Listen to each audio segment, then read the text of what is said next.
میں کیا کروں جب میری بیوی طلاق کی دھمکی دے اور کہے دوسری بیوی تلاش کر لو. دیکھو اسلام میں بیوی طلاق نہیں دے سکتی شوہر کو.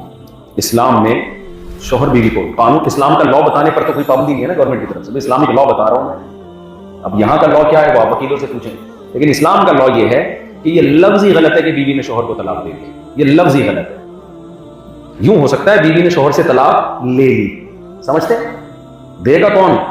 شوہر ہی دے گا. خلا میں بھی شوہر ہی دیتا ہے طلاق یا خلا. تو ہاں کچھ صورتوں میں کورٹ کو نکاح خود سے ختم کرنے کی شریعت نے اجازت دی ہے کہ جب شوہر بیوی کے بنیادی حقوق ادا نہ کر رہا ہو اور رکھنے کے لیے بھی تیار نہ ہو تو پھر ایسی کنڈیشن میں نہ وہ رکھتا ہے نہ وہ چھوڑتا ہے. ایسے ہوتے ہیں نا, لٹکا دیا اس کو, عورت کہتی بھائی میں رہنا چاہتی ہوں لیکن میرے بیسک حقوق پورے دو. وہ کہتا ہے نہیں حقوق بھی نہیں دوں گا. بھائی پھر طلاق تو نہیں, طلاق بھی نہیں دوں گا. اس کو کہتے ہیں متعنت, اس فقہ کی اصطلاح. ایسی کنڈیشن میں عورت کورٹ سے میں جا کے یہ فائل کیس کرے اور جو ہے وہ بتائے کہ بھئی یہ گواہوں سے ثابت کرے تو پھر اس کے بعد کورٹ خود سے نکاح ختم کر سکتی ہے. اس کی شرائطیں ابھی میری اتنی بات کو کافی نہ سمجھے. جب کوئی خاتون یہ کرنا چاہیں تو باقاعدہ پراپر وہ فتویٰ لے کسی مفتی سے. تو اس طرح باقی آپ کی بیگم کیا کر رہی ہے میں ان سے نصیحت ہی کر سکتا ہوں, بھائی اتنا اچھا میاں ہے, بیوی کے ساتھ رہنا چاہتا ہے, کائنڈلی اس کو اس سے طلاق نہ لیں, یہی کہہ سکتا ہوں. دیکھو یار کہتے ہیں پہلی اور دوسری شادی کے درمیان کتنا وقفہ کرنا چاہیے.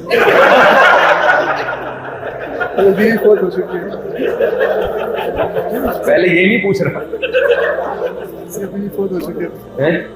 اچھا بیوی فوت ہو چکی ہے.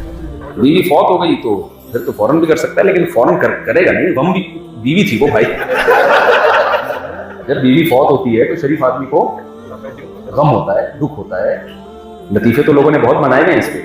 وہ ایک آدمی کی بیوی مر گئی نا تو قبر میں دفنایا تو بجلی کڑکی, کہتا ہے لگ رہا ہے پہنچ گئی.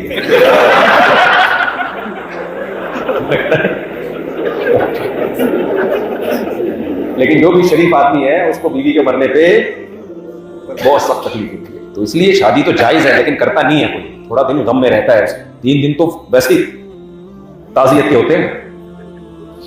تو ایسا کسی کے ساتھ ہو گیا تو اس کو میں مشورہ دوں گا تھوڑا سا صبر کر دو. اتنا تو میں بھی قائل نہیں ہوں شادی کا, اتنی آپ کو جلدی پڑے گی.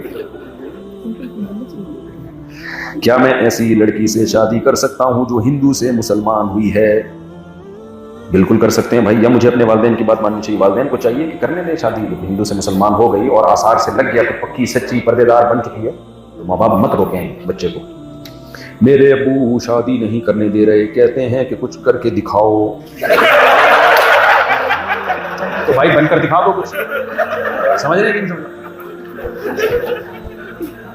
تو جاب کر کے دکھاؤ, کوئی کاروبار کر کے دکھاؤ. تو یہ بات بالکل صحیح کر رہے ہیں. بعض دفعہ ہوتا ہی ہے, یہ خوب سمجھ لو.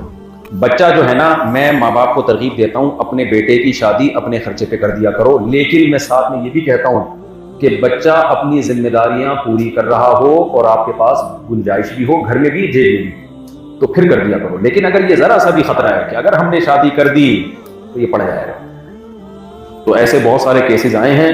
ایسے بچے کی اپنے خرچے پہ کبھی شادی مت کرو, اگلی آنے والی کی زندگی خراب ہو جاتی ہے. ہوتا ہی ہے کہ بچے بعض دفعہ شادی کی لالچ میں کچھ محنت کر رہے ہوتے ہیں, پڑھائی کر رہے ہوتے ہیں, یار ہم یوں کریں گے, ایسے بن جائیں گے, اچھا رشتہ ملے گا. ابا نے پہلے ہی کرا دی, اب ان کی شادی بھی ہو گئی, اب ان میں وہ موٹیویشن ہی نہیں مل رہی ان کو. پھر وہ بہو کو ابا کھلا رہے ہیں. تو ہوتا یہ ہے کہ پھر وہ میرے بچوں کو اسپیڈ سے پیدا کرنے والے بیان سننا شروع کر دیتے ہیں. کما کچھ رہے نہیں ہوتے اور بچے بہت اسپیڈ سے پیدا, اور سارے بچے لالا کے ابا کی گود میں. ابا کہتے ہیں کم بخت, میں نے پہلے تمہیں پالا, تمہاری ماں کو پالا, تیری بیوی کو پالا, اسپیڈ سے پیدا ہونے والے بچے بھی میں پالوں گا, مجھے کون پالے گا؟ تو ایسے پوستیوں کے لیے یہ حکم. ان کو بولو بھائی بیٹا تم واقعی کچھ بن کے دکھاؤ, کچھ جو ہے کہ محنت کرو تو پھر ہم کریں گے.